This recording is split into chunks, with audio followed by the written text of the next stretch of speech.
Бутылка, мозг и тот, кто смотрит.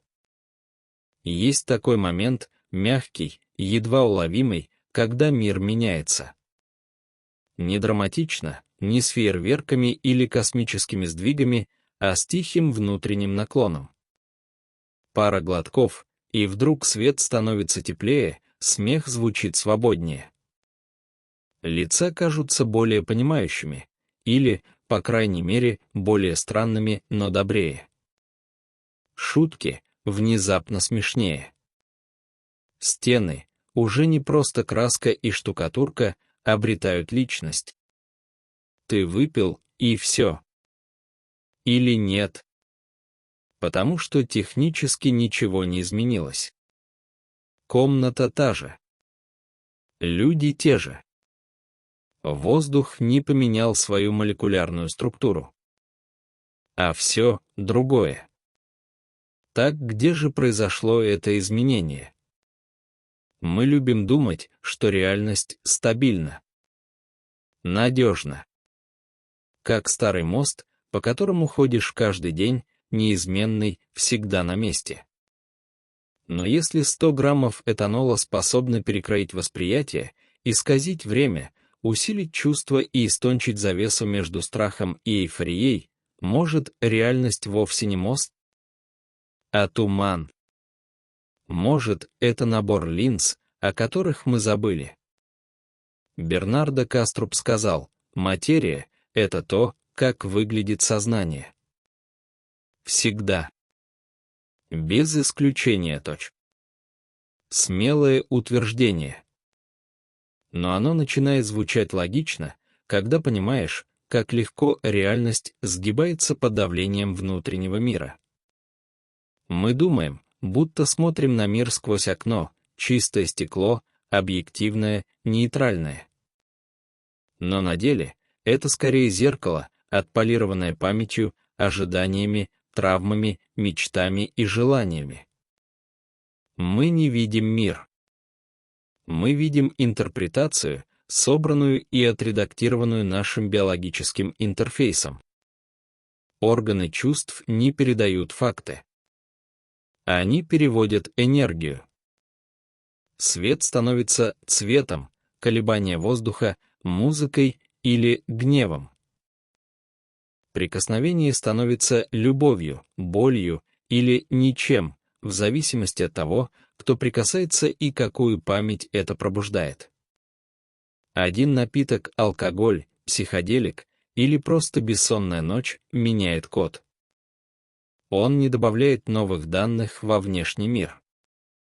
Он меняет фильтр.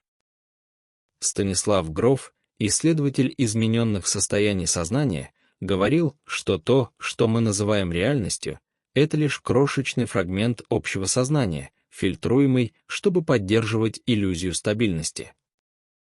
Ум не показывает нам, что есть. Он показывает то, что безопасно, что вписывается. А когда фильтр ослабевает, будь то с помощью веществ, медитации или сильных эмоций, то, что раньше было невидимым, может внезапно прорваться внутрь. Это не просто философия. Это нейрофизиология. Это физика. И это пугающе интимно. Потому что если после одного бокала ты чувствуешь, что мир стал теплее, честнее, ближе, то каким он был до этого? И что это говорит о так называемом реальном мире, за который мы так цепляемся на трезвую голову? И важнее всего, кто это видит? Мозг — просто дешифратор сигналов. Или за мозгом есть кто-то, кто наблюдает процесс дешифровки. Если восприятие меняется, а нечто молчаливо замечает эти перемены, значит, единственное постоянное — это не мир и не ум, а сам акт наблюдения. Ты пьешь. Ты смеешься. Ты плачешь. Ты смотришь на тот же город иначе, влюбляешься на вечер, ненавидишь на минуту, и все проходит. Мир возвращается к нормальному. Но в памяти остается, это было иначе. Я это чувствовал. Так, где реальность? В бутылке. В мозге. Или в том, кто пьет, смотрит и задается вопросом. Может, вопрос нужно перевернуть. Не где находится реальность, а зачем она существует вообще? Возможно, это не вещь, которую можно понять, а зеркало, которое отражает душу. Подвижное полотно, нарисованное сознанием, чтобы увидеть себя. И тогда бутылка — это не побег. Это ключ.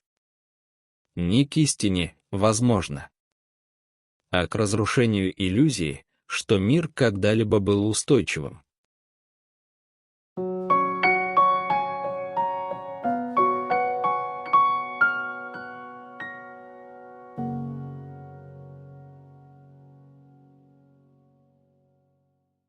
The bottle, the brain, and the one who sees. There's a moment, soft, subtle, when the world changes. Not dramatically, not with fireworks or cosmic shifts, but with a quiet, internal tilt. A few sips in, and suddenly the lights feel warmer, the laughter a little looser. Faces seem more forgiving, or at least more forgivingly strange. The jokes, somehow funnier. The walls, no longer just white paint and plaster, gain presence, personality even. You drank, and that's it. Or is it? Because nothing, technically, changed. The room is the same. The people are the same. The air hasn't altered its molecular structure. And yet, everything is different. So the question must be asked, where exactly did the transformation occur? We like to think of reality as stable, reliable. Like a good old bridge you cross every day, unchanging, always there. But if a mere 100 grams of ethanol can reconfigure your perception, distort your sense of time, amplify emotions, and thin the veil between fear and euphoria, then perhaps reality isn't a bridge at all. Maybe it's a fog. Maybe it's a set of lenses we forgot we were wearing. Bernardo Kastrup wrote, "Matter is what consciousness looks like. Always. Without exception." A bold claim, but it begins to make sense when you notice how easily the real can bend under the influence of what's happening inside your mind. We think we're peering out at the world through a window, clean glass, objective, neutral. But it's more like a mirror polished with memory, expectation, trauma, dreams, and desire. We don't see the world. We see a rendering, compiled and edited in real time by a biological interface. Our senses do not report facts. They translate energy. Light becomes color, air vibrations become music or anger. Touch becomes love, pain, or numbness, depending entirely on who's doing the touching and what memory gets triggered. A drink, alcohol, a psychedelic, even just sleep deprivation, alters the code. It doesn't inject new data into the world. It adjusts the filter. Stanislav Grof, pioneer of altered state studies, suggested that what we call reality is but a sliver of total consciousness, carefully filtered to maintain the illusion of consistency. The mind doesn't show you what is, it shows you what's safe, what fits. And when that filter loosens, be it through substances, meditation, or extreme emotion, what was once invisible may come rushing in. This isn't just philosophy. It's neurology. It's physics. And it's terrifyingly intimate. Because if reality can feel warmer, more honest, more connected after a single glass of wine, then what was it before? And what does that say about the so-called real world we spend our sober hours defending? More crucially, who is it that sees? Is the brain merely decoding signals, or is there something behind the brain, something that notices the decoding? If perceptions shift, and yet some silent witness observes those shifts, then maybe the only constant isn't the world or even the mind, but the act of witnessing itself. You drink. You laugh. You cry. You see the same city differently, fall in love with someone for the night, or hate them for a minute, and then the effect fades. The world returns to normal. But the memory lingers. It was different. I felt it. So where is reality? Is it in the bottle? In the brain? Or is it in the one who drinks, watches, and wonders? Maybe the question is backwards. Maybe we shouldn't ask where reality is, but what reality is for.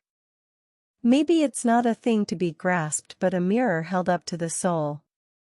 A shifting canvas painted by consciousness to show itself to itself. And in that case, the bottle isn't an escape, it's a key. Not to truth, necessarily. But to the illusion that there was ever a stable world in the first place.